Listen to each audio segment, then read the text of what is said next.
All right, well, thank you. No, thank you for that very kind introduction, Nancy. It was very nice. And I just don't have to read my title again. You all heard it. So this presentation is just part of the results coming out of my master's project. I don't have enough time to present everything, but I figured today I would present the most interesting results that I had.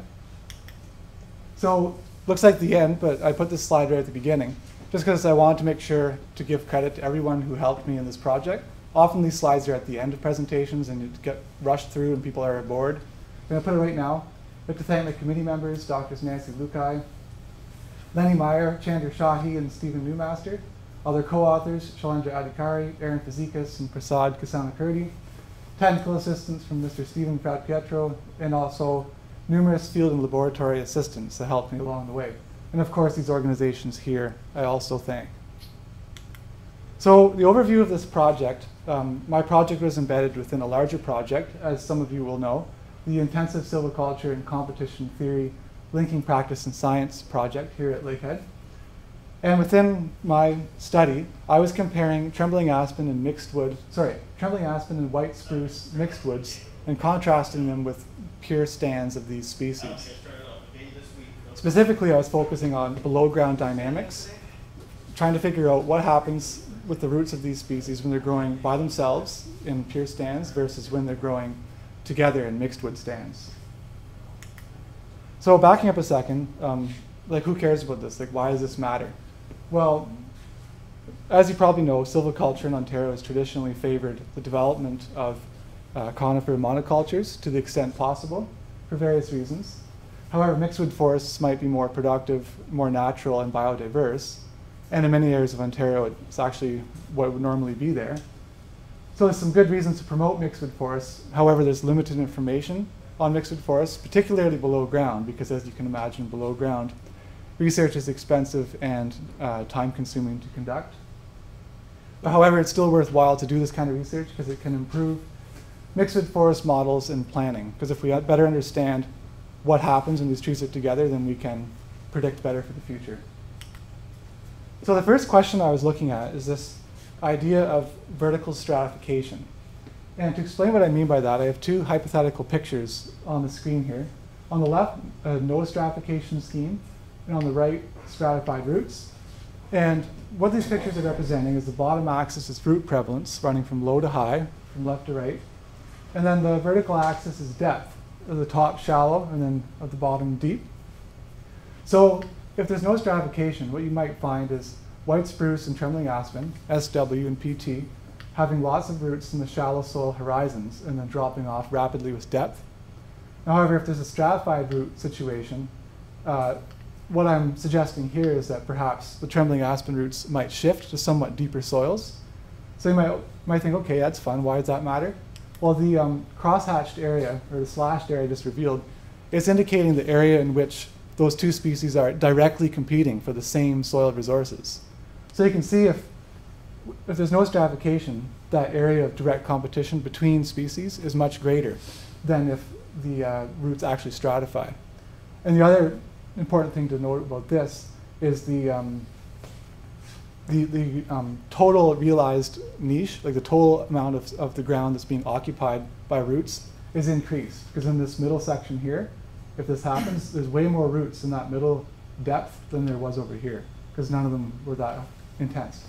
But anyway, so this competition gets reduced. It might lead to the exploitation of more soil resources than otherwise might have been taken, and perhaps leading to greater productivity because of that. And it's important to point out this is very simplified. I'm ignoring lots of things here, but nevertheless, it underscores the importance of this stratification if it is in fact observed. And this is a side note too, I didn't make this up. This has been observed with other species pairs, notably with European beech and Norway spruce. This exact phenomenon has been observed. So we have this vertical stratification thing that may or may not be happening. So then I started thinking about what that would mean for the white spruce. And I thought, well, if trembling aspen is vacating these shallow soil horizons, then perhaps there's going to be more space for the white spruce to exploit in those shallow, rich horizons.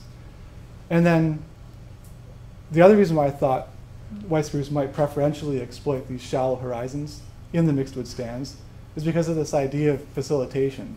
What I mean by that is trembling aspen litter decomposes more readily than the needles of the conifers, and also it has more nutrients. So perhaps if you have this mix of the two species, the common idea is that it's going to improve the quality of that shallow soil. So then we've got two reasons here why I think white spruce might be incentivized to actually spread out and reach further into this shallow soil horizon, because maybe more space because of the stratification vertically, and maybe because the soil is better quality when you have the two trees mixed. So here's the hypothesis stated explicitly. White spruce lateral reach will be greater in mixed woods compared to pure white spruce stands. So I touched a bit of this already, but why would such a finding be significant if we did actually find this? Well, it could indicate indirectly that there's reduced competition, perhaps improved precipitation interception, also improved wind resistance if a wider reach of the roots, and then also access to better and more soil resources, because the shallow soil has better soil anyways. Study location is at the Falling Snow Ecosystem Project site, 65 kilometers southwest of Thunder Bay. And at that site, we had 27 plots spread out over 3 blocks. And these plots were having 3 different plot types, consisting of pure white spruce, pure trembling aspen plots, and also mixed wood plots. And one of those plots had to be discarded because of an error, so we ended up actually using 26 plots, but just a side point. And these plots were actually a subsample of existing plots from the larger project. In the larger project, there was 45 plots randomly established, and I just took a subset of those plots. So I didn't actually set these plots up. This is what the plots look like, 7-meter radius. And in this picture here, the blue dots are indicating where, this is actually a pure white spruce plot. The blue dots are where there are white spruce individuals. And then the red dots are where I collected these soil and root samples. And the dots aren't to scale, but they're relative to each other, representing the relative size of the trees.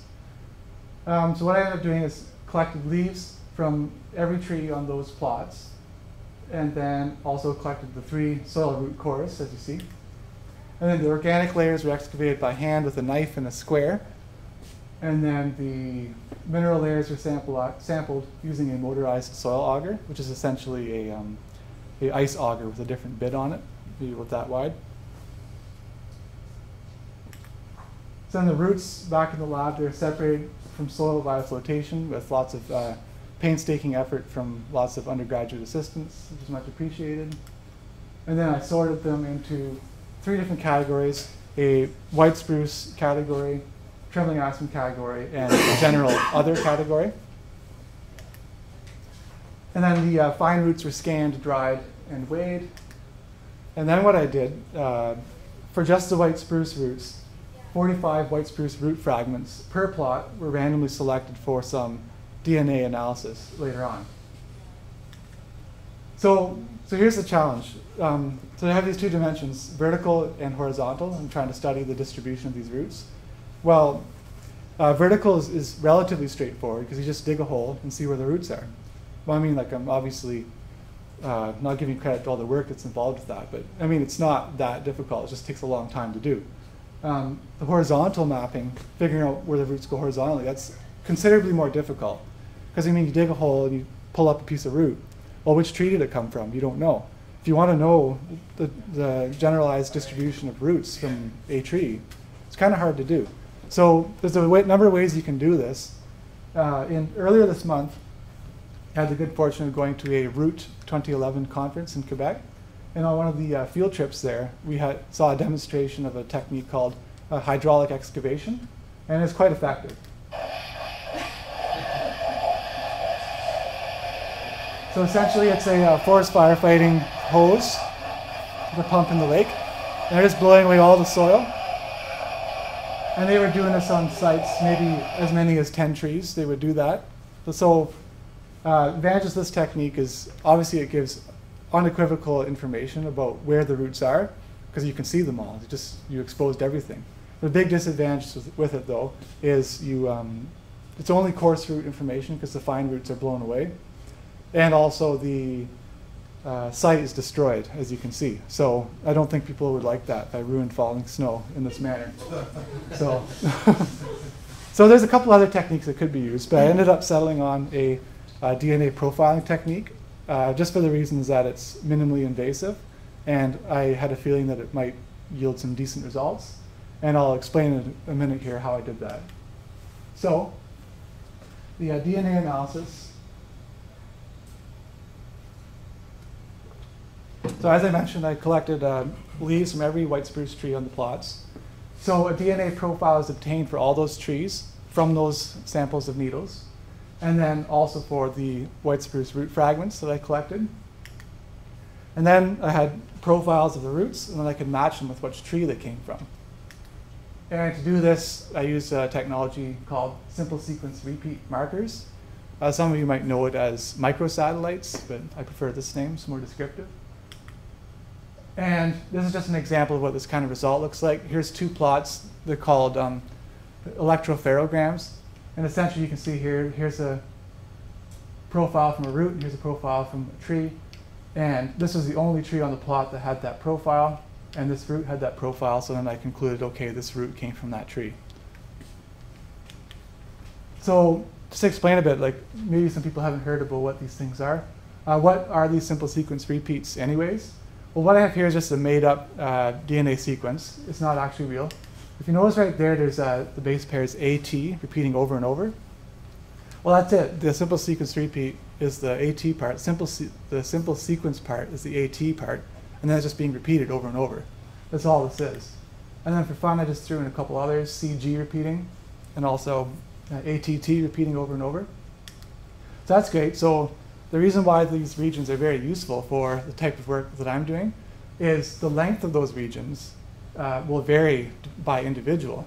So I'm not actually doing sequencing. I'm just figuring out, looking at that region right there in the red box, how many base pairs long is it? That's the only information I was getting. And the reason why they vary is because these regions are not well understood. They don't appear to code for anything. They don't code for any proteins. So when mutations occur in these regions, they tend to persist because it doesn't hurt the organism or help it. So in one population, if this was a real one, you might have sizes of this length everywhere from 20 to 80 in increments of 2. Because when the mutations happen, you're either inserting an extra repeating unit or deleting one of those repeating units. So anyways, that's how it works. And just to note, this is not to scale. In my project, I was using SSR regions that are actually 100 to 200 base pairs long, but wouldn't really fit in here. And just to be clear, you can't do this unless you have special chemicals called primers, which are specific to every SSR region. And generally, they're specific to a species or perhaps a group of species. So I obviously do not do that. That's a lot of work. And that was done by other researchers. And I just got that from the literature. So if that had not been done, I wouldn't be able to do this. So once again, here's the result. And then each marker, I use 2 of these markers. And each marker yields 2 results, 2 allele sizes. So one's labeled with blue, one labeled with green. So just an example here. We've got 2 alleles for blue, 130, 142. And then 2 for green, 150, 167. So anyways, I had profiles were obtained for all 530 trees that were sampled for at least one of the markers. And then profiles are obtained for 825 out of the 870 root fragments for at least one marker. And then matches to trees were found for 615 fragments. And if you notice, I didn't actually find a match for every fragment. Well, that's because I didn't actually sample the white spruce trees that were really small, like little saplings. So some of those matches were not made because maybe I didn't sample the tree. And also, there could obviously be trees from outside the plot that reach in to my plot, and I obviously didn't sample those ones. So that's probably why I didn't find matches for all of them. So what I ended up doing, I had these maps, like you saw earlier, of the plots. This is just an example of 2 of them. And I had, every time I found a match between a root fragment, I knew which hole it was in, and a tree. I drew a red line. And so red line's showing a match, and then the red numbers are showing how many fragments from that hole shared that match. And then for the data analysis, switching gears for a second back to this vertical distribution thing. For this, I was actually looking at 3 different things: trembling aspen, white spruce, and these other roots. The fine root mass and length is calculated by depth category. Depth categories being organic layer. And then the mineral soil 0 to 5, 5 to 15, and 15 to 40 centimeters. And then for the tree roots only, the measures were adjusted by plot basal area of the tree roots of the respective trees. And that was just to make the plots comparable and reduce noise. So now back over to the horizontal distribution experiment with the white spruce, the data analysis for this. What I ended up doing, here's where the core location was of that shovel. And I created these distance classes going out in concentric circles from the coring location. The distance classes ran as follows: 0.5 to 1.5 meters, and then 1.5 to 3, etc.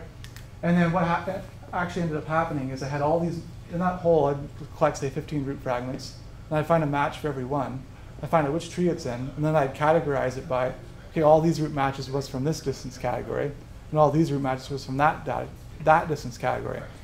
Now, one of the problems of this, though, is that the arrangement of the trees is not just like a grid with, well, I mean, it was somewhat like a grid, but it's not perfect, right? Like, so in one distance category, you might have 5 trees. And then just by random chance, in the next distance category, there happened to be 10.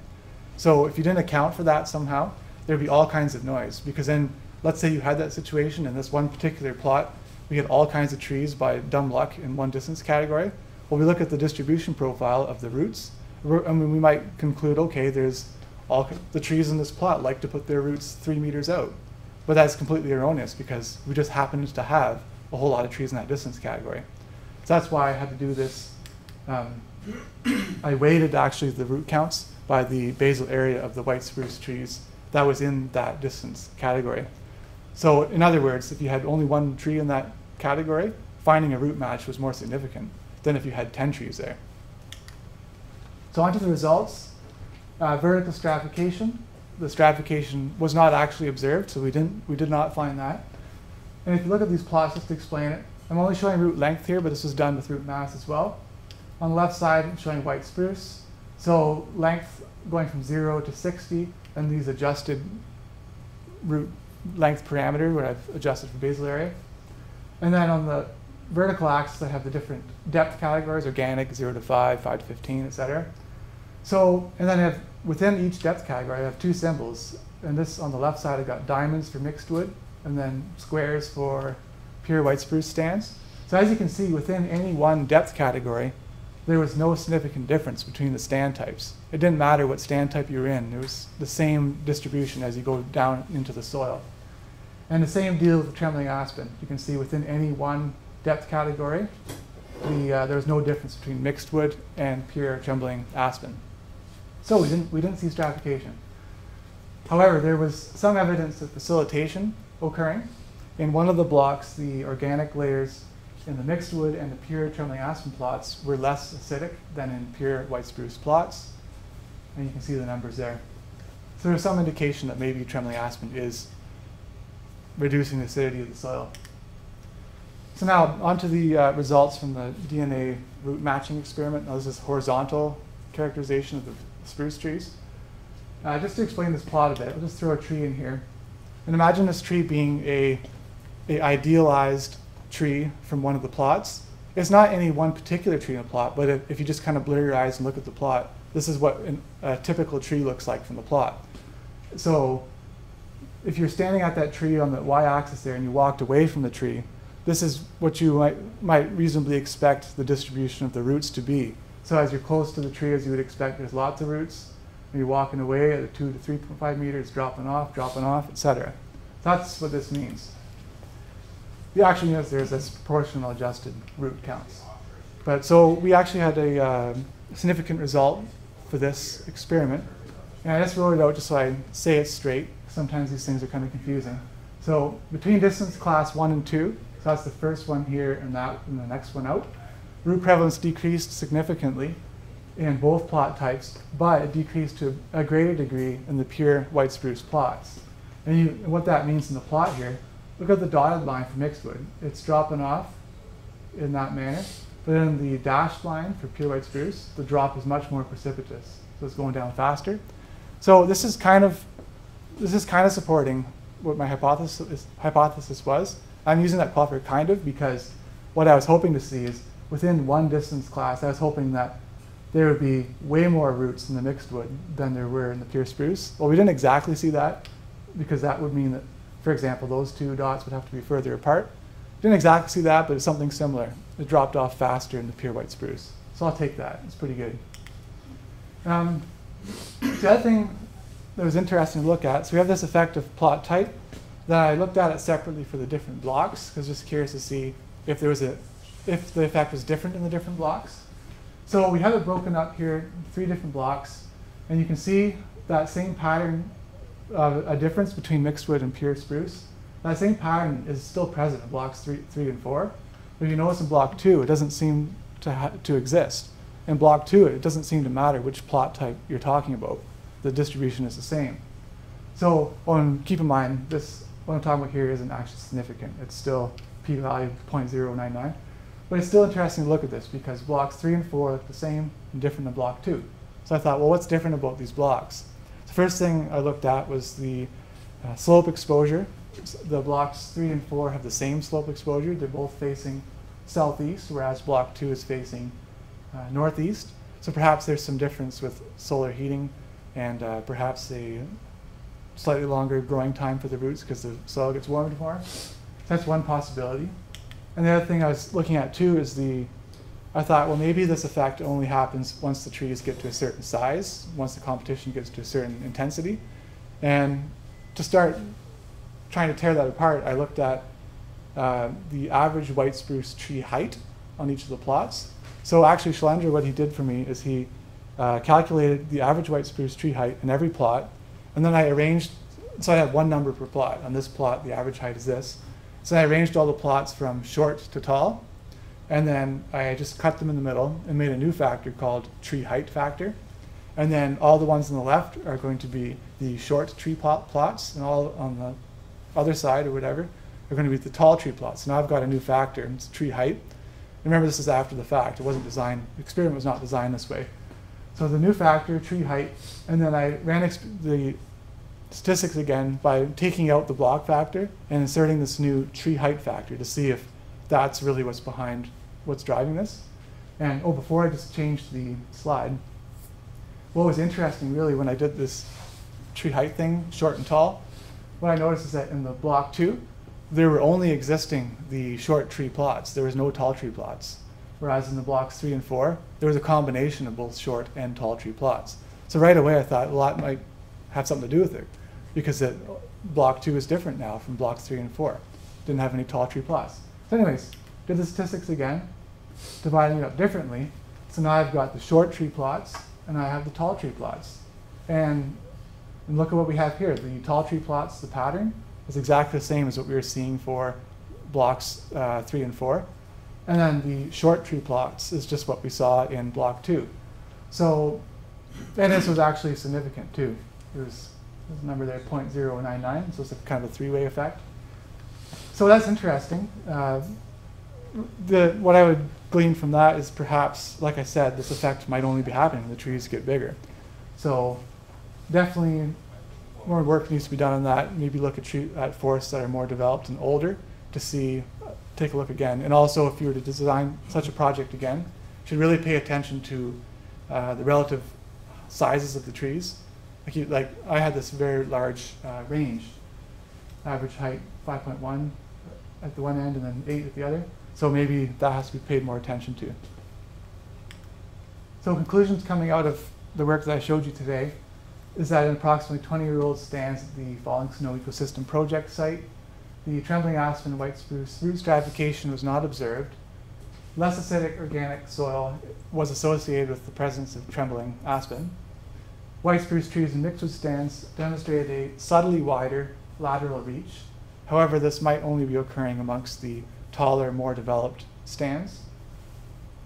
And then also finally, this SSR marker technique was an effective tool for mapping roots. And thanks for coming.